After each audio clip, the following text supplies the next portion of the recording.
जय माँ आदिशक्ति। वस्तु और वास्तु ये दोनों हमारे लाइफ में बहुत हाईली इम्पैक्ट डालते हैं। जब इसको कनेक्टिविटी हम लोग क्रिएट करें तो ब्रह्मांडीय ऊर्जा के साथ, शिव और शक्ति के ऊर्जा के साथ, एनर्जी के साथ, हायर कॉस्मिक एनर्जी के साथ हम सब जुड़े हुए हैं। कहीं पर भी ये ब्रह्मांडीय ऊर्जा जब 5 एलिमेंट में इम्बैलेंस फॉर्म में आती हैं तभी हमारे लाइफ में कुछ ना कुछ इम्प्लीकेट होता है, कुछ ना कुछ इश्यूज क्रिएट होता है। कई सालों से एक घर में आप हैं, अचानक एक दिन आपने वहाँ पर लिक्विड कैश डिफ़िकल्टीज आने लगी, आपके रिलेशनशिप डिस्टर्ब होने लगे, हेल्थ इश्यूज प्रॉब्लम स्टार्ट हो गई, एज वेल एज आपकी बिजनेस ग्रोथ एकदम डाउन होने लगा और वहाँ पर आपकी कॉन्फिडेंट लेवल भी कई हद तक गिरने लगी। आपको समझ में नहीं आ रहा है क्या हुआ। यहाँ पर कभी बहुत आसानी से हम लोग बोलते हैं प्लैनेटरी पोजीशंस के ट्रांजैक्शंस में चेंजेस होते हैं। आपकी दशा, अंतरदशा या प्रत्यंतर दशा जब चेंज होती है तो प्लैनेट की जो वाइब्रेशन है वो आप महसूस करते हैं।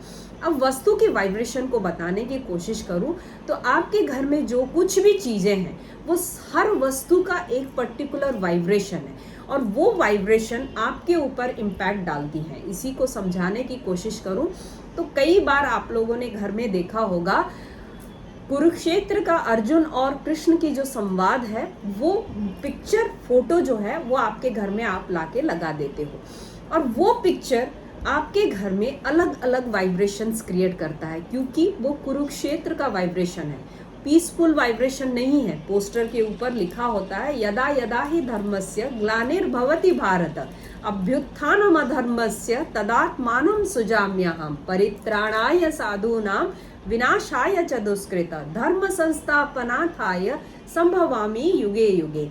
यहाँ पर कृष्ण अर्जुन को समझा रहे हैं ये युग युग में जब कभी भी अधर्म का पारा भारी होगा उस वक्त मैं आऊंगा और मैं संहार करूंगा। उस वक्त रिलेशनशिप को बताने की कोशिश कर रहे हैं, मैनेजमेंट स्किल को कंप्लीट उन्होंने समझाया है अर्जुन को। वहां पर जब कभी ये पिक्चर आप अपने बच्चे के रूम में लगा देते हैं तो बच्चा आपको समझाने लगता है, आपको समझ में नहीं आता है, आपकी बात को वो समझने के लिए तैयार नहीं होता, वहाँ वो खुद कंफ्यूज रहता है हर वक्त। तो वो पिक्चर की वाइब्रेशन है। जब हम लोग बेडरूम में इसको लगाते हैं तो हमारे हस्बैंड और वाइफ के बीच में हर वक्त एक आर्गुमेंटेटिव एटीट्यूड आ जाता है।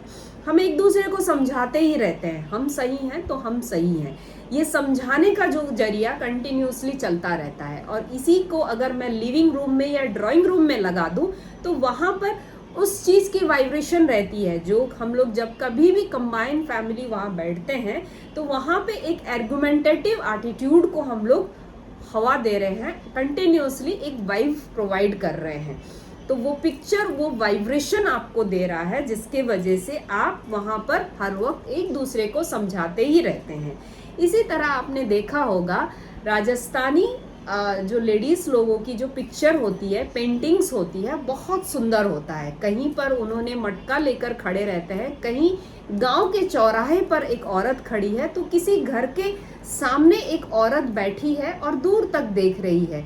एक दो औरतें एक साथ बैठकर दूर तक नजर जा रही है उनकी।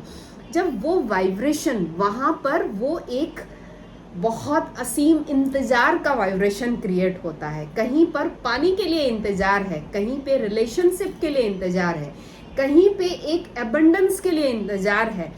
हर पिक्चर्स में एक इंतजार का एनवायरनमेंट क्रिएट होता है। तो वो एनवायरनमेंट आपके लाइफ में, आपके घर में जब कभी भी आप कहीं पर भी वो पिक्चर लगाते हो तो उस जगह का जो वाइब्रेशन है आपने इंतजार का कर दिया। तो हम लोग रिलेशनशिप के रिलेटेड इंतजार होता है, अफेक्शन के लिए इंतजार होता है, किसी चीज़ के लिए हम लोग दूर दूर तक इंतजार करते रहते हैं, कई दिनों से इंतजार करते रहते हैं, सोचते रहते हैं लेकिन मटेरियलाइज नहीं कर पाते हैं। तो वो पिक्चर का वाइब्रेशन है। ये सारे वाइब्रेशंस हमारे लाइफ में काम करती हैं।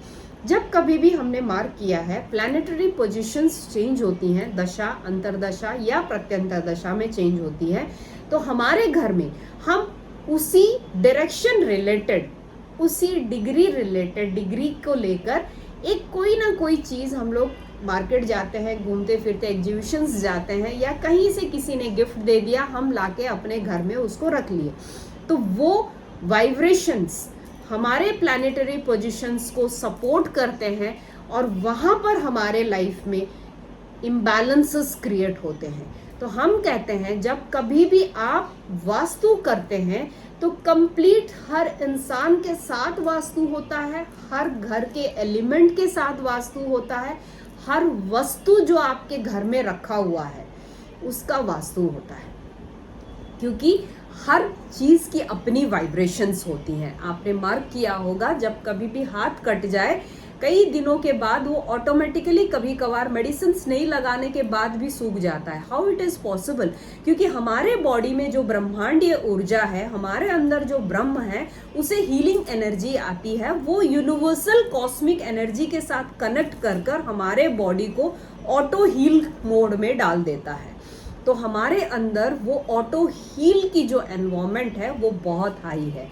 हम अपने दिनचर्या को अगर सिस्टमेटिक कर लेते हैं, कंप्लीटली हमारा दिनचर्या अगर बैलेंस फॉर्म में है, सही टाइम पर आपने उठा, सही टाइम पर आपने खाना खाया, सही टाइम पर आपने सोया, तो कंप्लीटली हमारा दिनचर्या अगर बैलेंस फॉर्म में है तो हमारी जो ब्रह्मांडीय ऊर्जा है वो बढ़ने लगती है, हमारे अंदर की वो इम्यूनिटीज जो है वो बढ़ने लगती है, और वो इम्यूनिटी यूनिवर्सल ब्रह्मांडीय ऊर्जा के साथ कनेक्ट होकर हमारे घर में वास्तु की जो वाइब्रेशंस है उसको बैलेंस करने में आसानी होती है। तो हम कभी भी कहीं पर भी जब वास्तु करते हैं तो उस ब्रह्मांडीय ऊर्जा के साथ आपकी घर की, बिजनेस प्लेस की या इंडस्ट्री की वाइब्रेशंस को कनेक्ट करने की कोशिश करते हैं, और वाइब्रेशंस हाईली आपके लाइफ में काम करती हैं। तो जब कभी भी वास्तु करें, कंप्लीट वास्तु करने की कोशिश कीजिए। आधा अधूरा वास्तु कर किसी शास्त्र को या किसी शास्त्री को हम लोग एलिगेट नहीं कर सकते हैं। जय मां।